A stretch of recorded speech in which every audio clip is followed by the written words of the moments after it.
দশে মিলে করি কাজ, নাহি ভয় নাহি লাজ।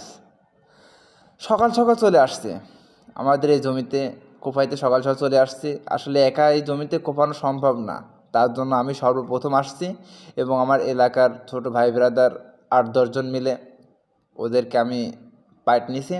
ওরাও এই জমিতে কোপাবে এবং কোপায়ে সুন্দর করে মই দিয়ে সার বুনে পিএস লাগিয়ে দিয়ে যাবে। এটা আমি তাদের সঙ্গে কন্ট্যাক্ট করে নিছি যে দেখো, আমি তো একা মানুষ, তোমরা যাতে আমার সঙ্গে একটু এই কাজগুলো করো, আমি তোমাদের টাকাও দিব এবং তোমরা যে আবদার করছো সেই আবদারও পূরণ করব। যেই কথা সেই কাজ চলে আসছে। আসলে এখন এত পরিমাণ শীত পড়ছে যে এই শীতে সকাল সকাল উঠাই কষ্ট। আমি সবার আগে আসছি এবং কাজ করতে করতে এখন আর শীত লাগছে না, তার জন্য জ্যাকেট খুলে ফেলছে। আমাদের এই জমিটা 10 কাঠার মতো।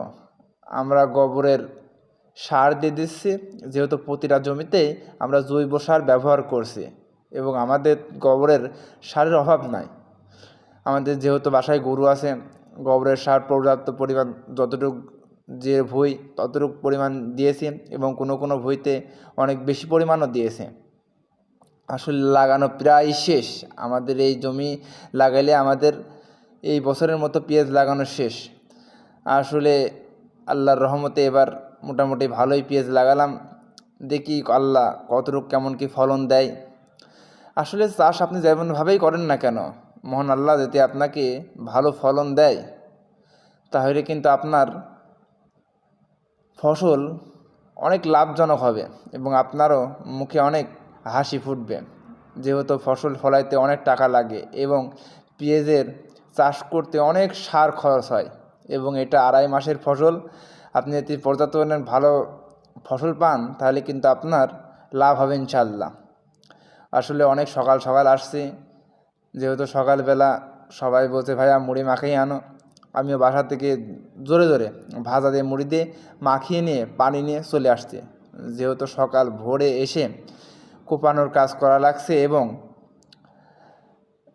হুড়ো বাছা লাগছে, ঘাস বাছা লাগছে, তার জন্য তাদের অনেক কষ্ট হয়েছে, অনেক কষ্ট। এবং কষ্ট করলে নাকি কেষ্ট মেলে, তার জন্যই আমরা সবাই মিলে কষ্ট করছি। দেখি আল্লাহ কতদূর কী রাখে। যতদিন পর্যন্ত সফল হব না ততদিন পর্যন্ত ইনশাল্লাহ কাজ করেই যাব। আসলে কাজ করতে লজ্জা নাই।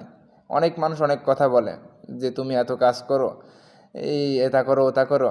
আসলে কারোর কথাই যদি আমি বসে থাকি, কাজ না করি, তাহলে কিন্তু আমারই লস হবে। তার